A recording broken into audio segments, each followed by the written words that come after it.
Olá! Começa agora o programa Espiritualidade em Debate, o programa da Associação Médico Espírita de Santos, aqui na Santa Cecília TV. O nosso tema hoje é dependência química e espiritualidade. E eu estou com o médico Flávio Braun Fiorda. Bom, Flávio, muito obrigada por estar aqui no Espiritualidade em Debate para falar sobre esse tema, né, que acho que você encontra muito, né, no consultório, né, hoje em dia. Bom, Giovana, obrigado pelo convite, né, pela oportunidade de estar aqui mais uma vez. É um privilégio, né, a gente poder debater esse assunto no meio de comunicação com a audiência da TV Santa Cecília.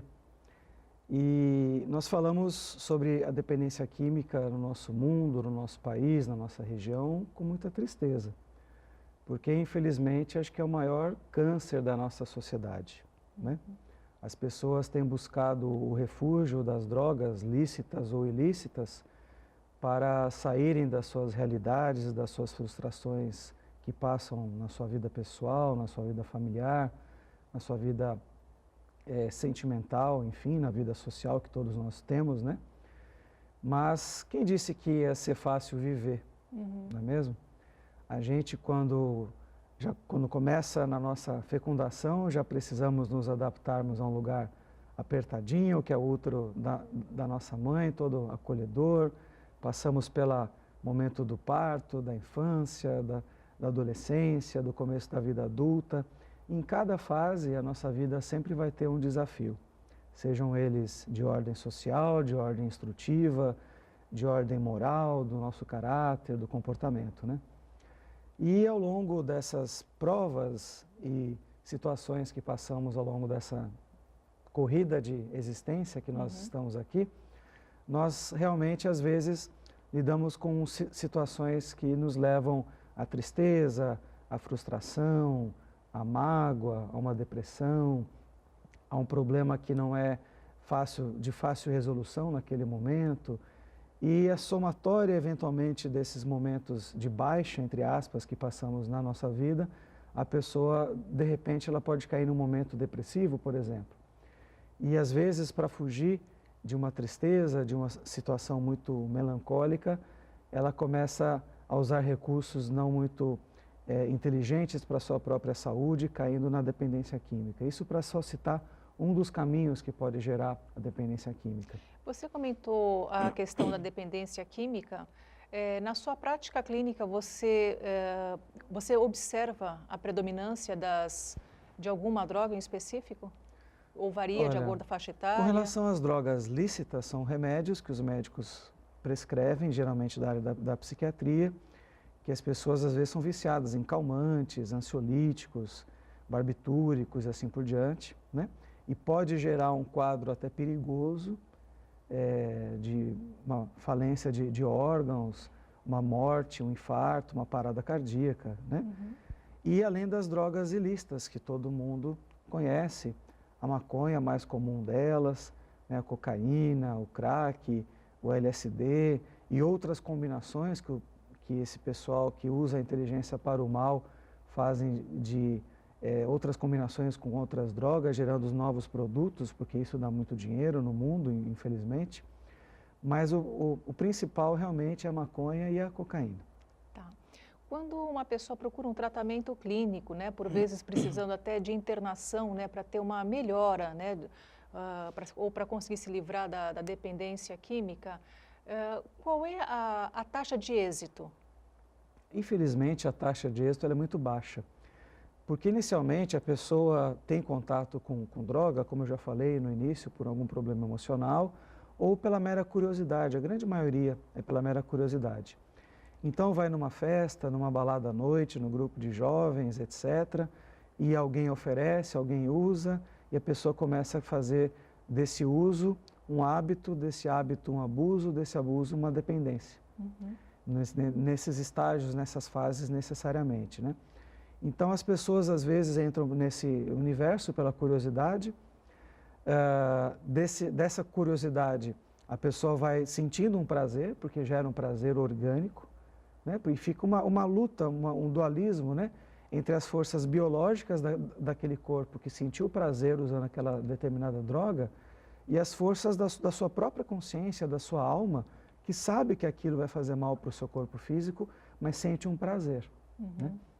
Então a gente vê muito traços também de egolatria, né? O ser humano muito centrado no eu, que eu tenho que ter prazer o tempo todo, né? Custe o que custar, doa quem doer, não importa se eu vou magoar as pessoas que eu amo no meu dia a dia, enfim.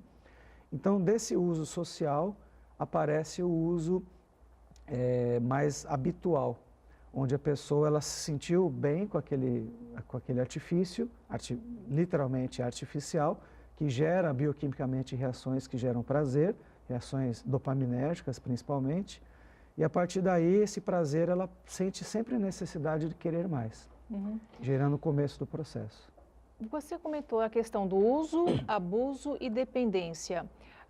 O usuário, né, a pessoa que está usando a droga, ela percebe o momento em qual ela se encontra?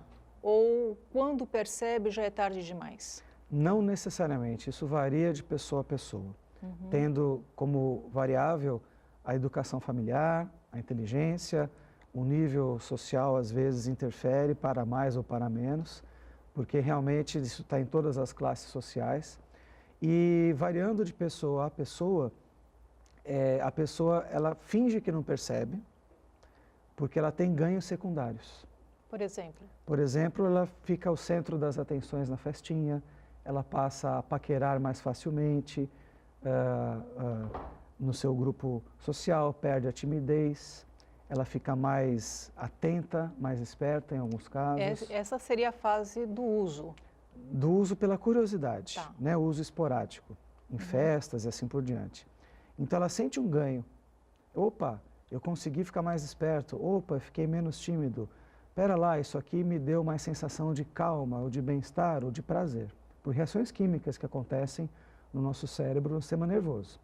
A partir daí, ela precisa usar a mesma quantidade de drogas para ter o mesmo prazer, não tendo mais aquele mesmo prazer. Então, se ela usava determinada quantidade de maconha ou de cocaína, essa dose tem que ser aumentada para dar aquela sensação de bem-estar que ela tinha inicialmente. Aí começa o abuso e o primeiro passo para uma dependência psicológica e química. Correto. E, então, assim, se a pessoa não percebe, com certeza membros de sua família ou de seu vínculo profissional conseguem detectar isso. Ou é difícil? Os pais têm que ficar atentos, né? Sim. Porque hoje em dia eu creio que os pais são muito omissos, dão muita liberdade num excesso de democracia. Não que a gente tenha que fazer o contrário, mas estipular regras e métodos para um processo de educação. Um processo disciplinar. Disciplinar com amor, entendendo os porquês do sim, o porquê do não, e qual a hora do sim, qual a hora do não. Então, a omissão da família realmente é um primeiro passo que pode degringolar a coisa.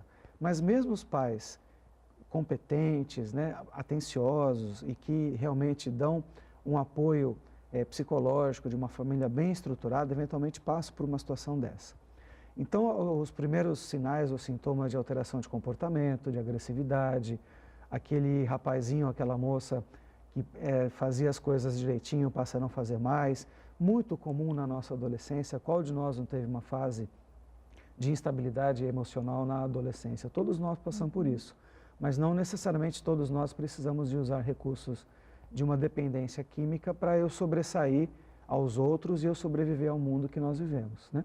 Então, principalmente os pais têm que prestar atenção em alteração de comportamento, quando aquele adolescente fica mais ríspido, o seu rendimento escolar começa a cair, ele passa a ser mais respondão, né? Então, são dicas de alguma coisa não está muito legal, quando ele está no isolamento muito forte, fica no quarto sozinho, usando e abusando dos recursos da internet, das redes sociais, que são verdadeiras portas para o mundo. Né? O mundo que nós vivemos tem coisas maravilhosas e coisas horrorosas. E a internet abre as portas para isso dentro da casa da família. Dentro da sua experiência, a faixa etária, né, de uso está diminuindo? Tem começado, infelizmente, cada vez mais cedo. Em regiões mais pobres, de miséria, infelizmente, isso começa mais cedo, até por conta da prostituição, por exemplo, né, da vida noturna, onde os pais realmente têm dificuldade em estipular horários e regras para os filhos que saem à noite, durante a semana ou no fim de semana. E o contato com a vida social cada vez mais precoce. Antigamente, na minha geração ou nas gerações anteriores, determinado horário você tinha que voltar para sua casa. Hoje em dia nós vemos vários adolescentes ou pré-adolescentes saindo para uma festa à noite no horário que a gente tinha que chegar em casa. Né?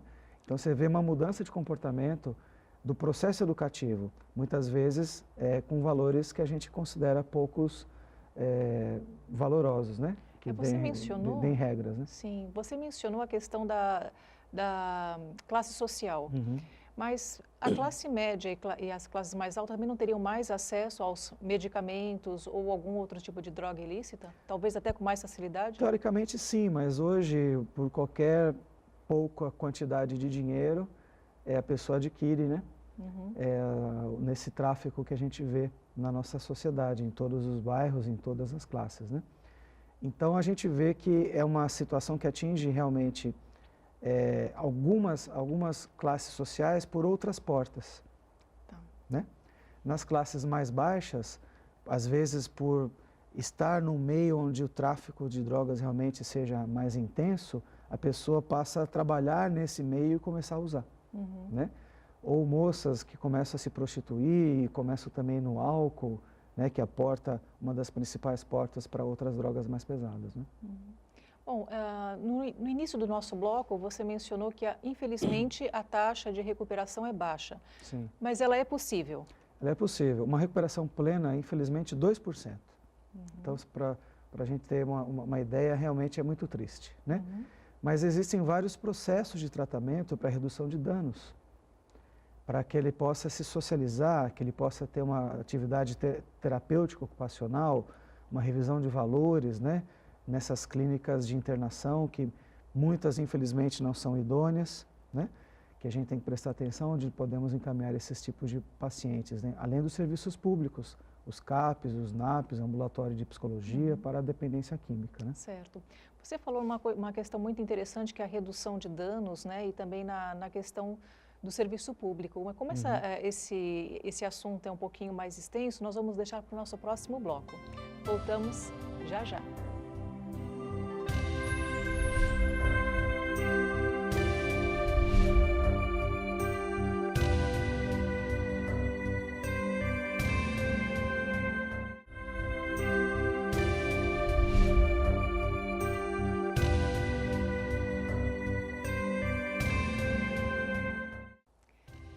Você está acompanhando o programa Espiritualidade em Debate, o programa da Associação Médico Espírita de Santos, aqui na Santa Cecília TV. Para saber um pouco mais sobre as atividades da AME Santos, entre em nossa página, que é www.amesantos.net.br, ou também através de nossa página no Facebook, que é AME-Santos. Lá você vai saber a agenda e diversas outras atividades realizadas pelos membros da Associação Médico Espírita de Santos, não só aqui em nossa cidade, mas também em toda a região. No programa de hoje nós estamos falando sobre dependência química e espiritualidade com o médico Flávio Braun Fiorda. Doutor Flávio, no bloco anterior nós falamos um pouquinho, né, sobre a questão de dano, a redução de danos, sobre os serviços públicos, né? As pessoas da nossa região, né, da Baixada Santista, têm acesso fácil a esses componentes? Sim, tem. Falando aqui por Santos ou São Vicente, onde eu tenho mais contato com profissionais da área, realmente tem um serviço público que acolhe sem julgar, que é o principal. Né? Com certeza. Porque o acolhimento é o primeiro passo para a pessoa admitir que ela precisa de ajuda. E a gente que trabalha nessa área, a gente tem que ter o profissionalismo, colocando as regras do tratamento, mas ao mesmo tempo considerando aquele ser humano mais do que só um dependente químico. É uma pessoa que tem uma história, um passado, um presente, um futuro. E esse paciente que chega nas nossas mãos precisa de um acolhimento multidisciplinar. Então, a parte médica, a parte psicológica, assistência social, quando for o caso, uma excelente abordagem psicoterapêutica para uma revisão de valores mais íntimos, morais, comportamentais, religiosos, falando até sobre a nossa questão principal da espiritualidade no cuidado com os pacientes. E, além disso, procurar o trabalho. O trabalho é uma excelente forma de revalorização daquela pessoa. Então, se ele já tem um curso incentivá-lo que ele continue naquele curso, naquela profissão, ou possa mudar de área. E nisso também temos parcerias pelo sistema público. Você comentou a questão da espiritualidade. Existe algum trabalho falando sobre a importância ou se a religiosidade ela tem alguma influência na melhora de casos de dependência química, seja essa dependência qual for, seja a religiosidade qual for? Nós na verdade, nós não vamos impor nenhuma doutrina filosófica ou religiosa para nenhum paciente. Então no bate-papo, na entrevista, na anamnese, a gente pergunta um monte de coisa, dentre elas, qual a sua religião? E dependendo da resposta daquele paciente, a gente vai adequar a linguagem terapêutica àquele ouvido, àquele coração, né? Então já existem trabalhos no Brasil e fora do Brasil, constatando que se você tem um vínculo com o divino, com o religioso, quando você tem um valor de respeito às leis morais, às leis da natureza, você adere mais facilmente ao tratamento para dependência química. Ou seja, quando você entende que somos um espírito multimilenar, que antecede a nossa existência atual desse corpo físico e que vai ter um contínuo, você vai perceber que você pode mudar o rumo da sua história com maior facilidade. Entendendo as influências espirituais, no caso da filosofia espírita, nós perguntamos, que tipo de pensamento você tem ao dependente químico? Você pensa em usar droga mais vezes? Você pensa em atitudes compulsivas com relação à dependência ou à sexualidade? Você pensa que existe um Deus criador? Você conhece a história de Jesus Cristo? E vamos perguntando no bate-papo informal. Conforme as respostas vão se sucedendo, a gente vai introduzindo esses conceitos. Quais são esses conceitos? De respeito a si mesmo, de respeito ao outro, de combater a egolatria, que é o cultivo do ego, pensar no sofrimento que eu posso causar ao outro, que é sair do egoísmo e aí chegar no altruísmo. Então, nesses valores de comportamento, você vai refazendo o peso que cada paciente dá aos itens da sua existência, da sua vida. Revalorizando a família, o trabalho e assim por diante. Existe dentro do espiritismo alguma razão para o uso de drogas? Dentro da filosofia espírita, nós sempre percebemos as influências a nível do pensamento. Então, nós perguntamos a esse paciente se ele tem pensamento constante usar droga. Pensamentos que fazem ele se sentir mal, puxar para baixo num momento depressivo, ou que tome uma atitude contra si mesmo, no caso do suicídio, ou de agressão ao outro. Então, nós pedimos para aquele paciente que preste atenção no conteúdo daqueles pensamentos. E explicamos que parte dessa origem desses conteúdos podem ser no seu próprio passado, de outras encarnações, para aquele paciente que aceita esse conteúdo e essa conversa, e parte daquele conteúdo, a origem desses pensamentos, podem ser oriundos de possíveis interferências espirituais, de espíritos, de pessoas desencarnadas, que até desencarnaram por questão de overdose, cujas almas desencarnadas podem até estar nesse plano físico, de uma maneira, estudando pelo kardecismo, influenciando que ele continue a usar mais droga, aquela pessoa. Para obter aqueles fluidos ainda. Aqueles fluidos de vampirização e ficar naquela vibração da própria efeito químico que a droga causa ao usuário e, por vampirização, aquele espírito que está junto. Então, na questão da espiritualidade, nós indicamos que a pessoa frequente um templo católico, evangélico ou espírita, kardecista. No caso do espiritismo kardecista, da Associação Médico Espírita, que fazemos parte, indicamos o centro espírita para o tratamento de desobsessão. Mas mais do que isso, da evangelização. Não adianta eu fazer um tratamento espiritual para que eu fique menos influenciável por espíritos que têm afinidade com a dependência química, se eu não fizer uma revisão dos meus valores pessoais de vida, de comportamento, do que eu quero, do que eu não quero para mim, do que eu preciso, do que eu não preciso mais para mim. Então, a ocupação no trabalho, a religiosidade, medicamento, em muitos casos, psicoterapia, fundamental, são recursos que a gente obtém para começar a ter acesso, um começo de acesso a um processo de acolhimento, de tratamento e de gerar uma parceria de confiança, né, entre o profissional de saúde e a pessoa que está em sofrimento por conta das drogas.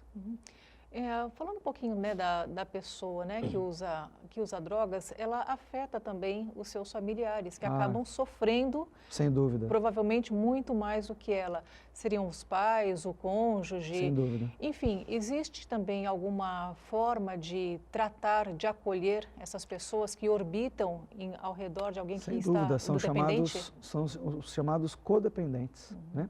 É aquele familiar, como você disse, que sofre por conta do uso de drogas daquele parente mais próximo, né? E precisamos tratar do codependente com psicoterapia, apoio, né? De tal sorte que ele não prejudique o tratamento do dependente. Porque às vezes algum familiar pode, por exemplo, o pai ou a mãe. Um diz não para o filho, o outro diz um sim. O pai e a mãe têm que dizer o mesmo sim ou o mesmo não. Um não pode contradizer ao outro com relação à ordem, respeito e hierarquia daquele filho, né?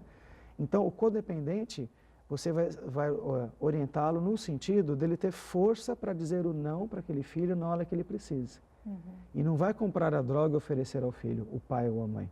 Existe isso? Infelizmente existe, né? Então, o pai e a mãe têm que ter firmeza de propósito, muitas vezes com dor no coração, lógico, um sofrimento familiar, de em casos urgentes, chamar a ambulância do SAMU, pegar aquele paciente, levar a um posto de atendimento público para ser medicado, para sair do surto, porque muitas dessas drogas levam ao surto psicótico.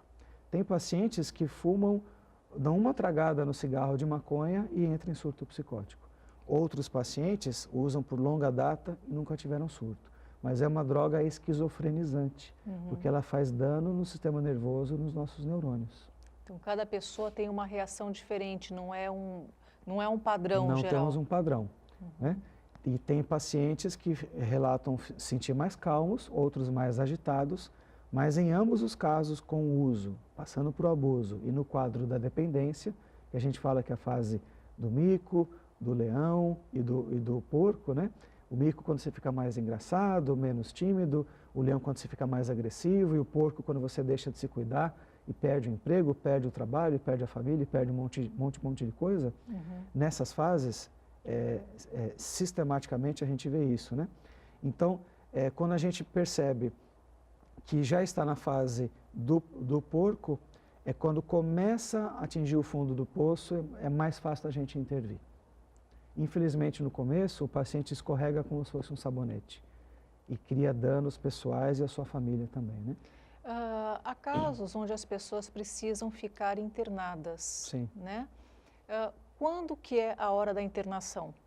Quando aquele paciente perde o controle sobre si mesmo, quando ele está num surto psicótico, quando ele faz coisas perigosas a si ou a terceiros, quando ele perde o senso crítico, principalmente.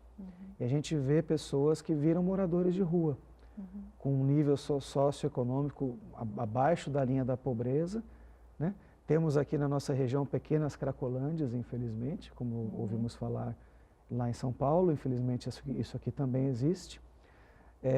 Então, é um trabalho multidisciplinar que nós precisamos envolver o setor público, as ONGs, as igrejas, as religiões, para tentar intervir o que for possível, beneficamente, positivamente, na vida daquela pessoa. Na sua experiência, né, frente ao assunto, existe alguma diferença em relação à resposta do tratamento nas internações voluntárias ou nas internações involuntárias? Pois é. Eu, particularmente, eu sou favorável à internação involuntária. Porque a pessoa perdeu o senso crítico, ela está correndo risco de vida e, realmente, se ela continuar nisso, ela vai estar com grande chance de perder a sua existência, né? Então, os tratamentos involuntários ou voluntários, lógico, tem muita rebeldia nisso tudo. A pessoa não quer perder a liberdade e o seu vício, o seu prazer, né? Só que ela vai morrer. Então, eu sou a favor da vida. Eu não sou a favor da prisão, sou a favor do auxílio à recuperação daquela vida. E, sistematicamente, no plantão onde trabalhamos, chegam pacientes em quadro de surto por dependência química ou por tentativa de suicídio, uma depressão profunda associada à dependência química, e nós fazemos as internações necessárias. Infelizmente, a vaga, nem sempre a vaga para todos, mas fazemos o mínimo para, pelo menos, gerar um alívio inicial, para ter um espaço para uma conversa, para transformar uma internação de uma rebeldia, de uma involuntariedade para um tratamento voluntário. Isso demora muito tempo. Essa seria a minha próxima pergunta, né? Se a internação seria curta ou de longo prazo? De longo prazo, por pelo menos alguns 6 a 8 meses, pelo menos. Uhum. A gente sabe que, infelizmente, houve um mecanismo de desmontagem de alguns hospitais da área da psiquiatria que atende a esses pacientes e nem sempre há vagas para todos, né? Então precisamos rever esses processos e criar locais adequados, bem humanizados, com respeito ao ser humano, mas que infelizmente os níveis estão cada vez mais altos, né? Nem tendo espaço para internação necessário para todos. Sobre as clínicas que por vezes vemos em algumas novelas ou filmes, né? São bem eficazes? Sim. Existe aqui na nossa região ou não? Existem algumas clínicas na nossa região, geralmente associadas a filosofias religiosas, né? Sempre é necessário pesquisar a idoneidade dos proprietários, a história, né? Como qualquer prestação de serviço, sim, saber com quem está lidando, quem que vai tratar daquele meu filho, daquele meu parente, daquele meu cônjuge, enfim, de tal sorte que haja uma relação de confiança, maravilha, inclusive com os funcionários e outros trâmites, né, que geram esse tipo de internação. Mas quando você desenvolve a espiritualidade, isso facilita muito mais. Maravilha. Doutor Flávio, nós estamos encaminhando agora para o final do programa, então tem um minutinho para falar para o pessoal de casa, né, sobre a importância da espiritualidade na resolução desses quadros. Na verdade, a gente não está querendo abordar nenhuma religião específica, né? Mas quando você cultiva a sua fé racional, aquela que te faz uma pessoa melhor, não importa o templo religioso que você frequente, você passa a pensar mais no outro, que é a razão da sua existência. Você sai do seu problema, sai do seu umbigo, na verdade é isso que queremos passar. Onde precisamos sempre uns dos outros, ninguém é completamente autônomo. Então não tenha vergonha de pedir ajuda, não tenha vergonha de se expor. É uma situação muito constrangedora, a gente sabe disso, né?